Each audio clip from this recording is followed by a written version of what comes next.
been doing improv for 15 years. My guest has worked at Laika, Cartoon Network, and currently Sony Pictures Animation, where he is head of story on Connected, which is coming to theaters October 23rd, 2020, if all goes according to plan. My guest is Guillermo Martinez, and this is the Changed Podcast.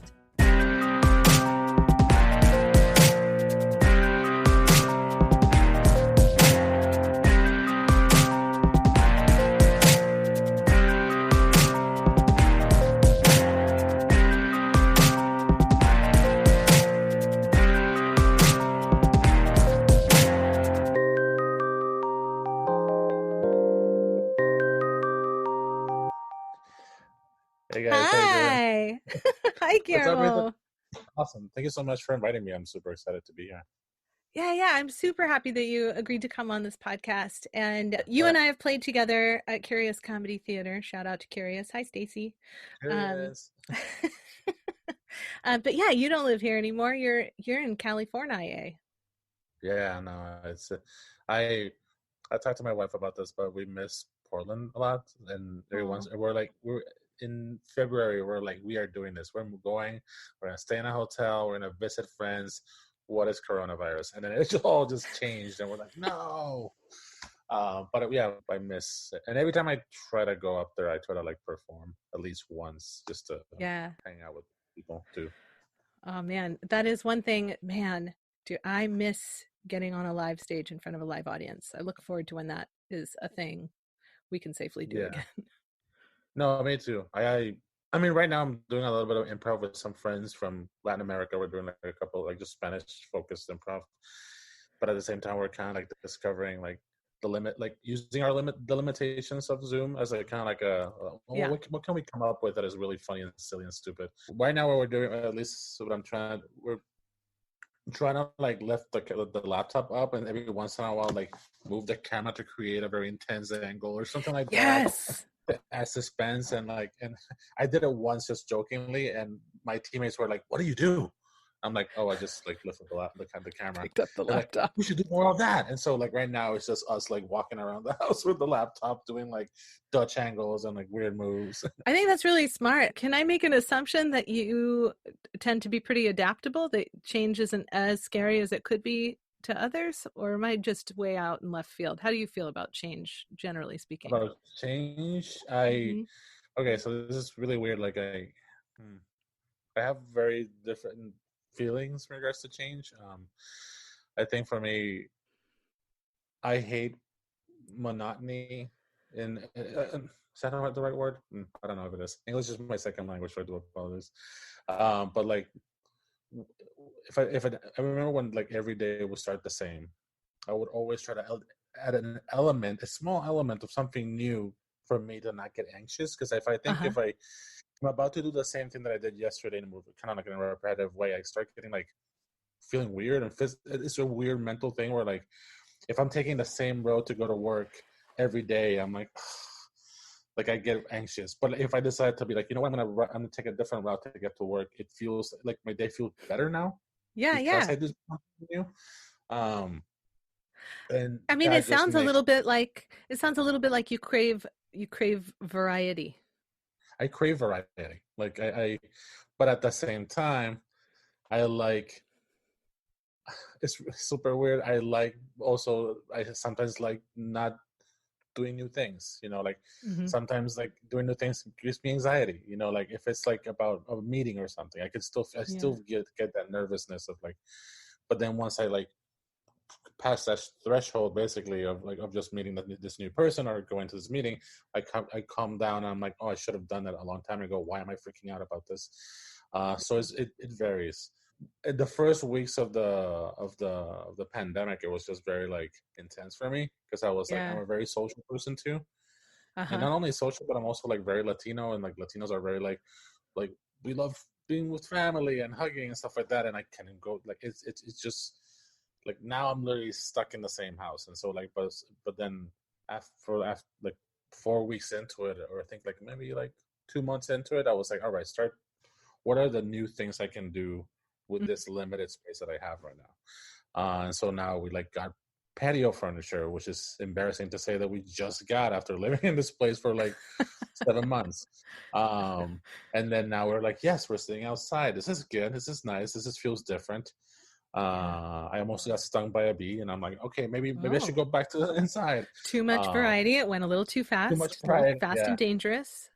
Well, yeah, I just, oof, I felt alive again. For you, improv and this sort of variety craving and/or adaptability, which do you think came first for you? I think I from a very young age, I used to like, I don't know, like I would watch something and then I immediately would get bored and I would like go to something else, and I would just like, I always wanted something new. So I always felt that like I wanted to like, you know, I don't know, like I did like my room and my when I was a kid was just, if you look at it, it looked like I painted something on the walls, but then you would see that there's other paintings beneath it because I got bored of them, and so I wanted to do another mural on top of the wall, and then do Oh, another wow. one, and then yeah, eventually my mom was like, "You gotta stop doing this. Can you just do it in the north or Please stop somewhere? Can you, painting your room. yeah, can you just, yeah." And so like I always like, yeah, it's my sketchbooks were like a drawing that looked pretty good, and then I gave up immediately. I was like, all right, let's go to a new one, and I just got bored so quickly. It's um incredible. It makes me think of so one of my colleagues, he's also a visual artist and a muralist, and he went to the UK a couple years ago and he did this big mural at this place that I definitely can't remember the name of. But basically the understanding there is you're putting a mural there with the understanding that it's temporary. You're going to create this massive piece of art that is definitely going to go away. And in fact, as he was, he moved across this mural, as he got to this end where he was completing that last bit, the other far end was beginning to disappear as other people were coming in and creating art. I thought that was wow. remarkable because we oftentimes, I think people generally think of art as a thing you collect, but Yeah, I think art is more than a thing you collect. Art is sometimes is just about the act of creating. yeah, no, it sort of reminds me of like the first time I discovered oil painting in art school, and I discovered that oil painting, like, you know how you with acrylic you would paint and then it will solidify, and that was it. But with oil, you would I do have to take oil. your word for that because I am not a Oh, visual no, artist. okay. Yeah. I might be wrong, but like I feel that like oil stay like it stays wet, so it can change at any moment. Like it's super crazy. Like I painted an oil, and then weeks passed by, and I could pass my finger through it, and then I completely changed the whole thing.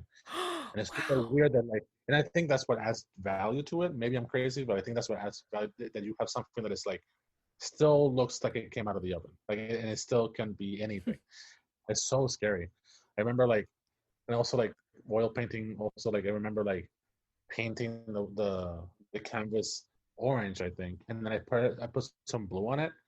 The blue disappeared, and it was just the orange. It's almost like, wow, like all the color orange just consumed the blue, and it was just like all those little things made me go like, wow, this is such a dangerous and amazing like living breathing organism that is choosing what it wants to be.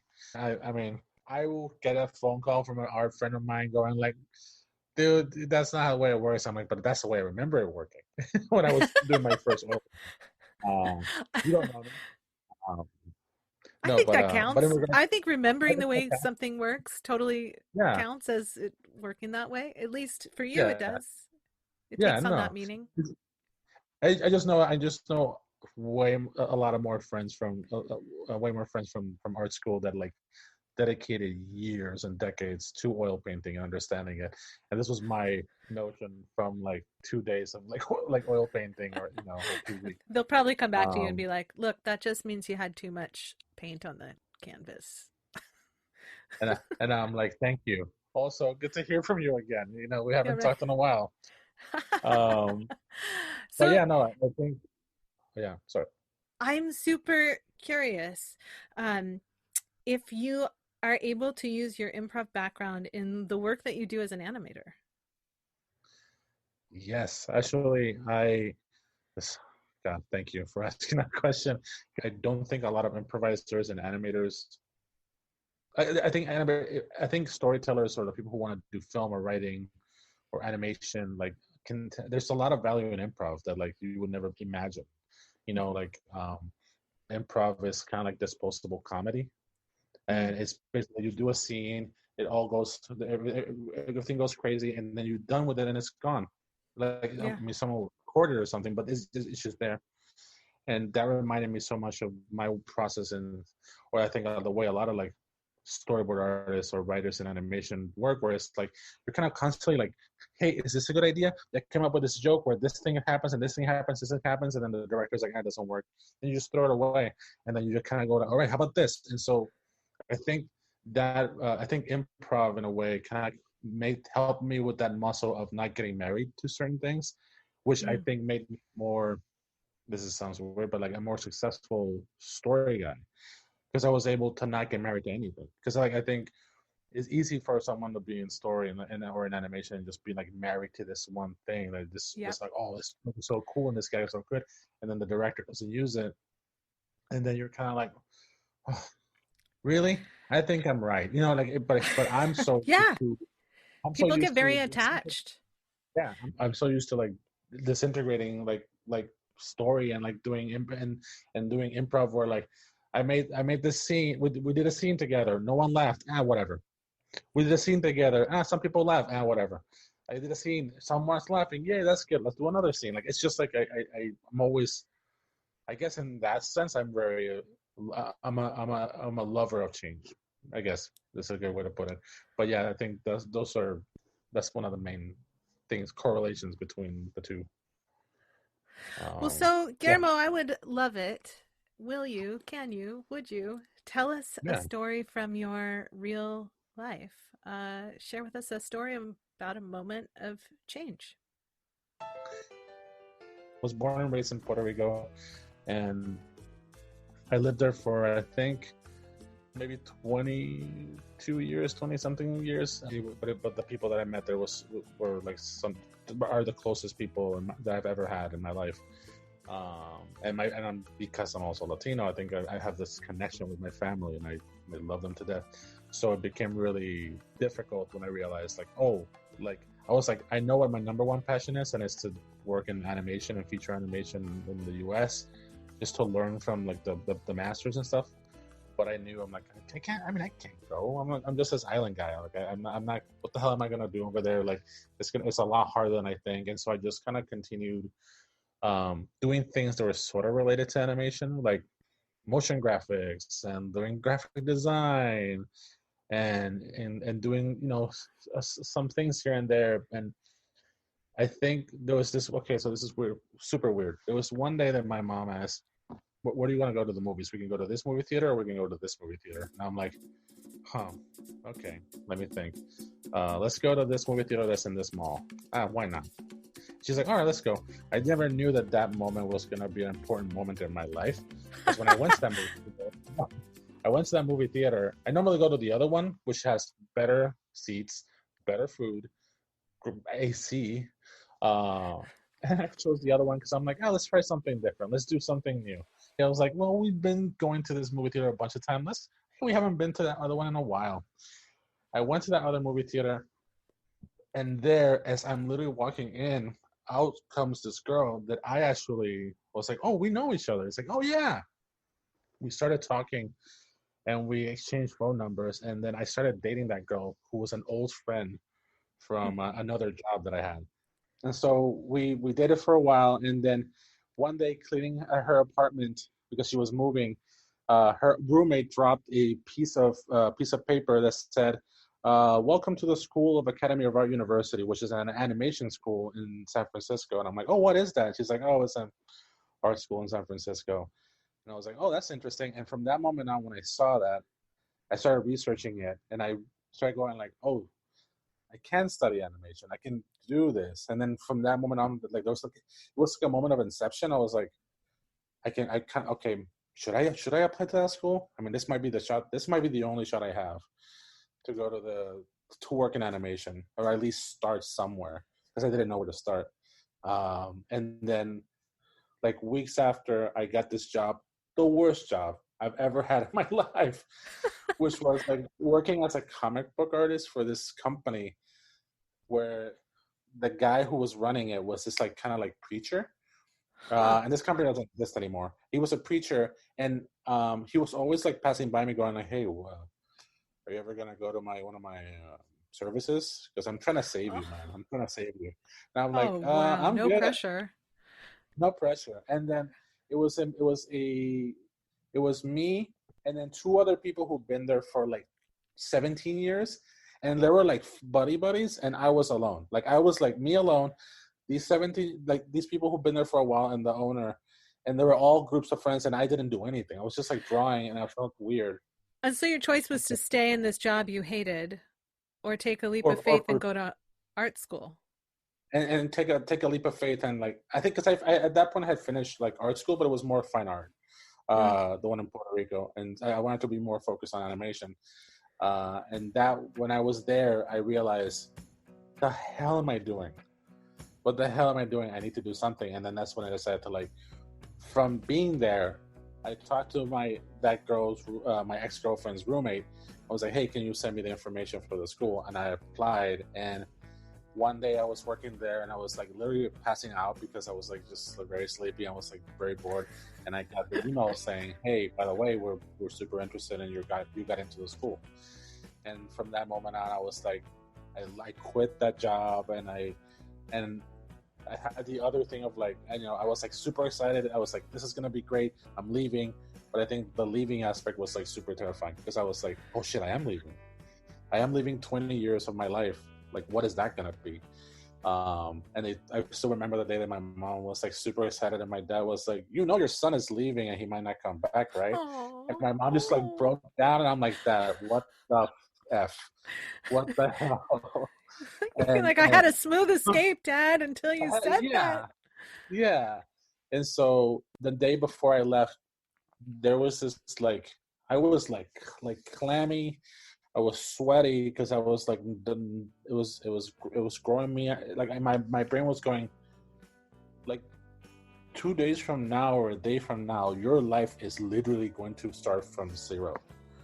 Like, it's so weird. And so like when I left I left, and I left at 5 a.m. in the morning with my house, and it almost felt like I was escaping my reality when no one was Wow. watching. So like I remember leaving, and that drive to the airport was weird. Like I do this thing which is super bizarre, where I look around me if I feel like this is the last time I'm ever gonna see a place. It's almost like taking Oh my a gosh, mental I'm picture. so excited to hear you say that. I always wondered if other people do that, and I feel like surely a bunch of people must, but I don't know if everybody does. Yeah, I mean, I know that like a psychopath like me does. So, I mean, because it's like the most, you want to see the image of this place before you leave, because you don't know if you're gonna go be back there again. Yeah, And like a so like, mental photo album. and so I was like all the way to the airport, just looking at all these places. I remember having a party there. I remember getting drunk there. I remember doing this there, and it was all like still at night, like the sun was coming up, and then I still remember flying, and then I landed there, and I landed in San Francisco, and to go from Puerto Rico to San Francisco, it was a weird experience, because for me, if I had flown to Florida, which has a bigger Puerto Rican population, I would have been like, oh, this is going to be an easy transition. But here, it was like a melting pot of different nationalities that I had never like socialized with, and I was like, this is crazy. And I stayed in the hotel, and my dad, he's very like sweet, and he's very supportive, but he's very like, all right, see you later. Like, he's very like, all right, take care, just dropping you off. And so I remember like me sleeping with him. Like, we had like two beds, and he was like, hey, I'm not gonna wake. He was like, I'm not gonna wake you up, but I have to take the flight back to the island tomorrow. And I'm like, yeah, that's fine. And then he's like, oh, by the way, here, and he left me a actual Rolex. He left me his Rolex. And he's like, you can have this. This is like, this is my present to you. And I'm like, oh, that's fine. And then I just like went to sleep. And then when I woke up, I was like, oh, and I looked, my dad wasn't there. I was in a new city, and like my new life had just begun there. And it was like the most weirdest thing. It was the weirdest experience ever. So, and I think Wow. that's, for me, that's still being is the biggest moment of change. And after that, like, because I'm a social person, it only took me like 2 weeks or less than that to like have a group of friends and yeah. But it was amazing to be like, I was one way in the island. What do I choose now in this place that no one knows me? Like, who am I gonna be? And I think I just kind of stayed myself. I was like, I think I'm good. I'm a But social you guy. actually What's made a that? choice about that. You actually analyzed, like, I could reinvent myself now. Do I want to? Yeah. Like, are there things that I don't like about myself that I can be here? And I was like, no, I used to love comedy and do improv and drink in bars with friends. I think I'll just do that. I think I'll just do that. But it was, yeah, it was like the biggest.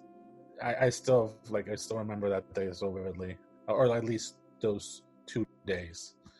That's Wow. like just crazy. Yeah. Well, thank you so much for sharing that story with us. Yeah. Do you mind if I say one thing? Um, One thing I chose to change from the way I used to be in the island. In the island, I was very bad at school. Like, I was like bored out of my mind of like any other classes or whatever, and I wasn't very responsible. Like, I was Mr. C Uh-huh. or B minus type person, which is I felt embarrassed, but I knew that when I started in San Francisco, I was gonna change completely. Like, I was just gonna focus 100% on animation, and that was like the biggest change. I was like, now I'm doing the thing that I wanted to do.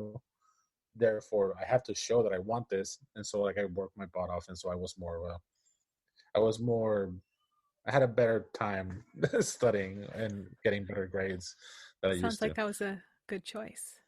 It also Like, shows like you can make choices about that. That's that whole growth mindset versus fixed mindset thing. It's like just knowing that you could do it differently is enough to open up things for people in new ways. oh yeah, Like people who are like, well, I'm just always a bad student are just doomed to always be a bad student. But the minute you tell your brain, or I mean, I could also just not, I could do it a different way. And it sounds like that yeah. worked for you.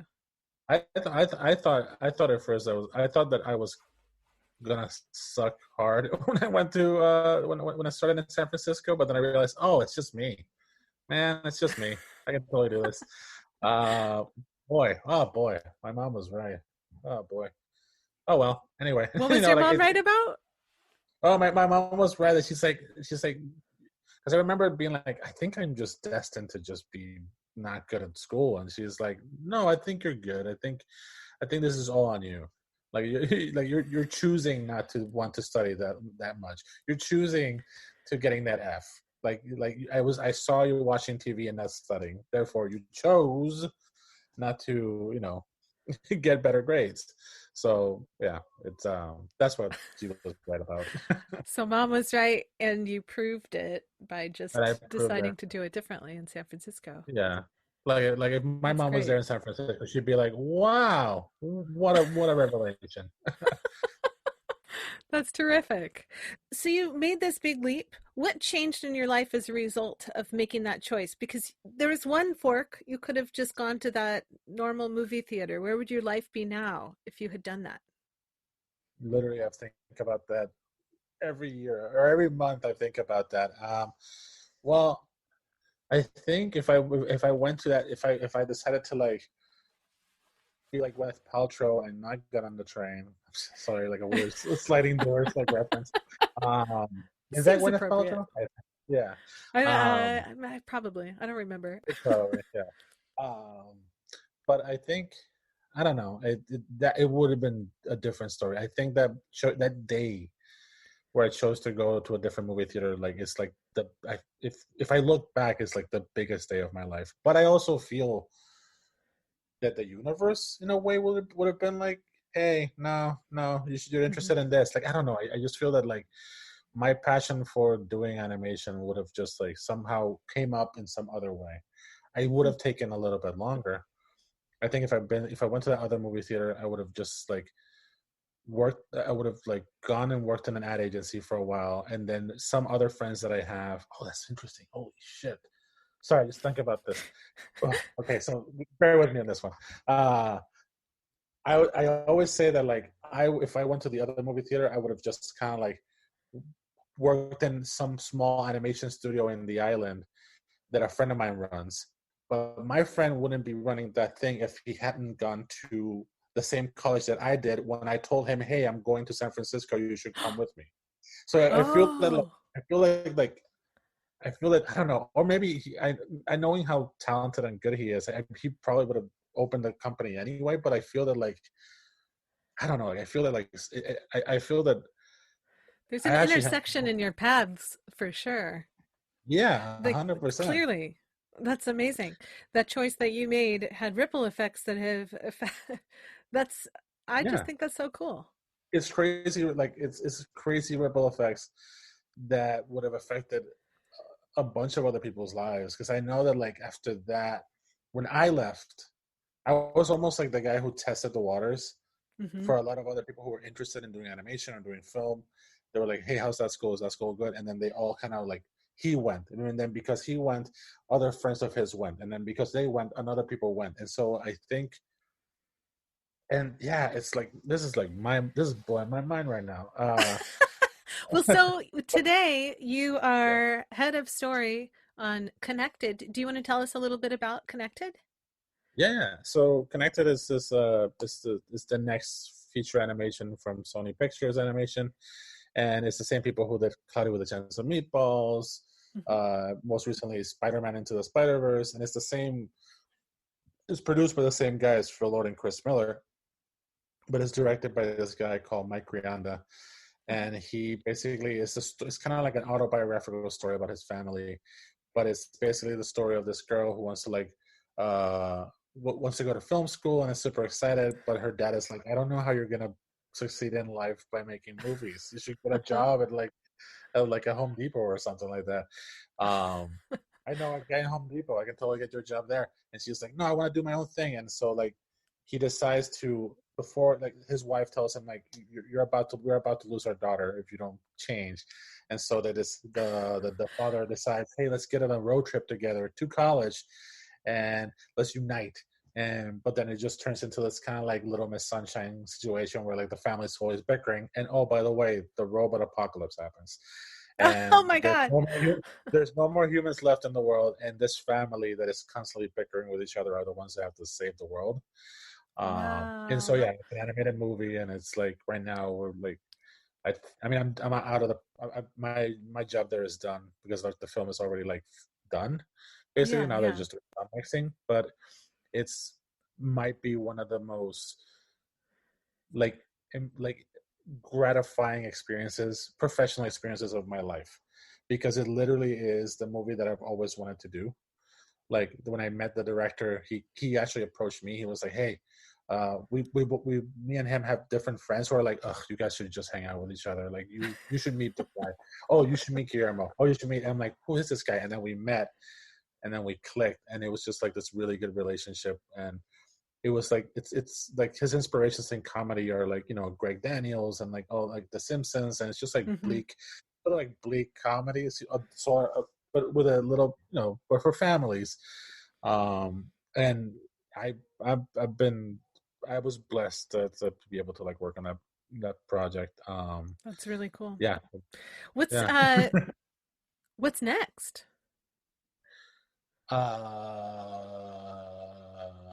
I can't say much details about it, but I am right now developing my own film That's with awesome. Sony. Yeah. Congratulations. Uh You don't have to tell us more than that unless you really want to, but yeah, that's yeah, no, very exciting. no, it's super exciting, and I'm right now like it's funny because like it's the most it's the most bizarre it's the most bizarre situation to be in, like just to think about what I'm doing right now and going back to that day in the movie theater. Like it's still like blowing my mind. I'm like, wow, I really picked well. I really, it's good. Kudos. Let's try a different movie theater. Doing something different paid off. Oh my gosh, Uh, I feel like that's an amazing takeaway, which was going to be my next question. Uh, Try a different movie theater. It really paid yeah, off. I mean, it's just that simple in this particular story. It's of yeah, course not no, that simple. There's a series of choices you made along the way, but it all started yeah. with that one simple choice that opened up all those other choices. I actually got to add that to my presentation. So I never added it to my presentation, to my You better throw it in talk. there. Yeah, it has to be in there. That's Um, incredible. You were going to tell somebody one thing to do, try, think differently as they approach their own lives and the changes they're in. What would you say to people? That's a lot. So, anything you want to draw people's attention to while you've got the mic? on October 23rd, 2020, if everything goes well, like Connected will be in theaters everywhere. Um, I'm is definitely I looking don't, forward to seeing it. I think it's going to be a so really fun one to see with the family. yeah, and the family is great. Like like the dad is voiced by Danny McBride, the mom is Maya Rudolph, the daughter is Abby Jacobson from what's it called, from Broad City. The, Hmm, the hmm. the the boy is the director, who's one of the most amazing voice actors in the world, and um and it's just like also not necessarily tied to it, but like sort of tied to it. I used to be a writer and storyboard artist for the show called We Bear Bears and Cartoon Network, and recently they just released a movie. It's streaming now online, and it's basically like just it's like almost like the final episode. It's like the end of that show. So Oh, cool. if you have kids, I think it's a good movie for people to watch. Um, Fantastic. and yeah, I have no idea. Well, And I thank think you. that's it. Yeah. Thank you so much, Guillermo. I really, really appreciate your time today, and I loved hearing your thoughts. Thanks so much for being on my podcast.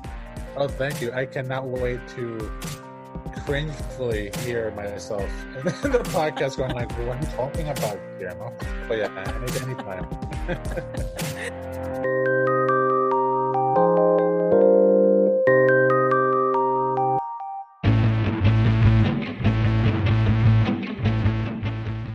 When we talk about change on this show and the moments when people have been impacted the most, often we hear stories of making choices to leave pain and suffering behind or to accept opportunities as they arise. But sometimes it's the little things that point to big things down the road, and the only way to see this relationship between choices and events is hindsight. Which movie theater do you want to go to hardly seems like an invitation to a complete change of life and career, and yet the simplicity of this choice is exactly what led Guillermo down the path of leaving home soil for new conquest. One door presenting itself after another, and all because of this one small choice. Are we the pilot of our own destiny? If we can't see these pivotal moments until they're long behind us, what should we do? My own philosophy has been to simply stay open. Make choices filled with purpose where you can, but stay open to surprising things showing up from the choices you didn't even know you were making. It's the simplicity of walking along the sidewalk with eyes up to the world, taking it all in, versus walking along with your nose pointed to your feet, trying to get each step right. When I think about how my own life has turned out so far, I can identify at least a half a dozen movie theater moments along my own path, and it's both strange and wonderful to think about life in this way. What about you? What are your movie theater moments, and where have they led you? Look for Connected from Sony Pictures Animation in theaters October 23rd. You can visit the Cartoon Network to watch We Bear Bears online or watch with your Netflix or Hulu subscription. Visit our website, thechangedpodcast.com, to enjoy the show notes from this episode and learn more about Guillermo. If you enjoyed this episode, please share it with a friend. Remember to subscribe, rate, and review this podcast to help other folks find it. And as always, thank you for listening. You've been listening to The Changed Podcast. I'm Aiden Nippon, and I wish you the kind of experiences in life that you are excited to tell stories about.